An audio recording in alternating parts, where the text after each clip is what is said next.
मंत्री सुखविंदर सिंह ठाकुर के नेतृत्व वाली हिमाचल सरकार ने देहरा को बड़ी सौगात दी है। मुख्यमंत्री सुखविंदर सिंह ठाकुर ने मिनी सचिवालय में मुख्यमंत्री कार्यालय और एसपी कार्यालय का उद्घाटन किया। इस दौरान विधायक कमलेश ठाकुर भी उनके साथ मौजूद रही। इसके बाद सीएम सुखविंदर सिंह ठाकुर ने कहा कि देहरा के विकास के लिए हम भरपूर प्रयास कर रहे हैं। कांगड़ा से चुनकर कमलेश ठाकुर जी आई है, तो निश्चित तौर पर देहरा जो 15 कंस्टिट्यूंसी में थोड़ा सा पीछे रह गया था, उसके विकास में हमने धीरे धीरे प्रयास कर रहे हैं और हम इसमें धीरे धीरे आगे बढ़े हैं। सबसे पहले यहाँ एसपी ऑफिस दिया, फिर बीएमओ का ऑफिस दिया, फिर एससी आईपीएच ऑफिस दिया, फिर एससी पीडब्ल्यूडी ऑफिस दिया। ये सारे ऑफिस हमने एससी इलेक्ट्रिसिटी बोर्ड दिया। ये सारे ऑफिस यहाँ खोल दिए गए हैं और इनमें पोस्टें भी सेंक्शन कर दी गई हैं। और अभी जू के लिए पानी के लिए 5-4.5 करोड़ रुपये स्वीकृत किया।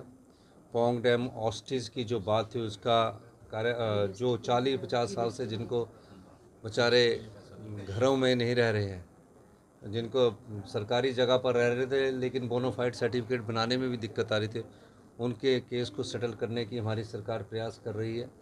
और देहरा 3 विधानसभा क्षेत्रों को सिंचित करता है, जैसे कि ज्वालामुखी है, जसमा प्रागपुर है। तो हर जगह पुलिस की चौकी दी, डीएसपी ऑफिस डाडा सिब्बा दिया, ज्वालामुखी में दिया, एक्शन ऑफिस ज्वालामुखी ज्वालाजी दिया। तो ये सारे ऑफिस इसलिए दिए गए कि बड़ा जिला होने के बाद, जिले तो कई है, बड़ा जिला होने के बाद इन क्षेत्रों का जो विकास पिछले कुछ समय से रुका हुआ था उसको आगे बढ़ाया जाए।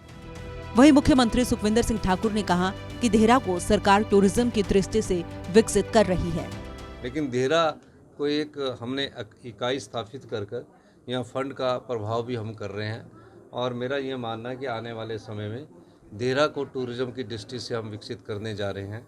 देहरा में और पोंग में जहाँ पानी होगा वहाँ शिकारा भी चलाएंगे, हाउस बोट्स भी चलाएंगे, जेट स्की भी चलाएंगे और क्रूज़ भी चलाएंगे पूरे कांगड़ा क्षेत्र में, क्योंकि मैंने पहले कहा था कि कांगड़ा को टूरिज्म कैपिटल के रूप में हम विकसित कर रहे हैं। इस दिशा में भी हम काम कर रहे हैं और देहरा में जल्दी ही एक अच्छा सा होटल भी हम यहाँ बनाने जा रहे हैं, जिसके लिए अधिक से अधिक हम पैसा स्वीकृत करने की कोशिश करेंगे।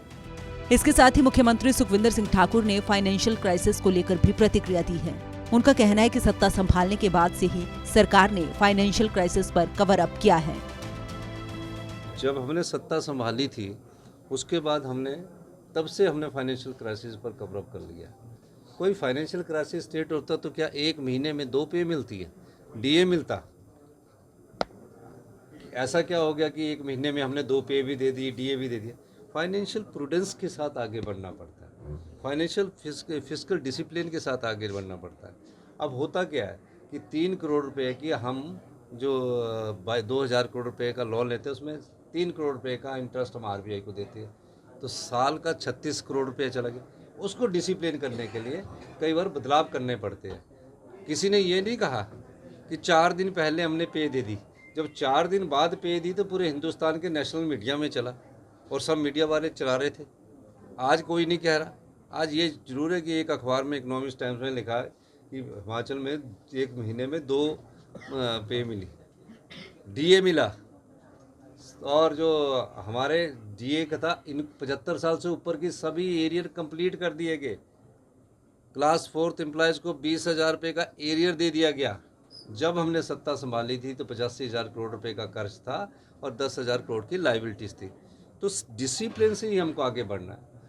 अगर हम आज ये सोचें कि हम सत्ता में सिर्फ सत्ता सुख के लिए आए हैं और 5 साल बाद सब जनता चेंज कर देगी, तो हम उस जनता के साथ भी धोखा कर रहे हैं, उस पीढ़ी के साथ भी धोखा कर रहे हैं, उन युवाओं के साथ भी धोखा कर रहे हैं कि जिन्हें रोजगार की ज़रूरत है, महिलाओं के सम्मान की ज़रूरत है।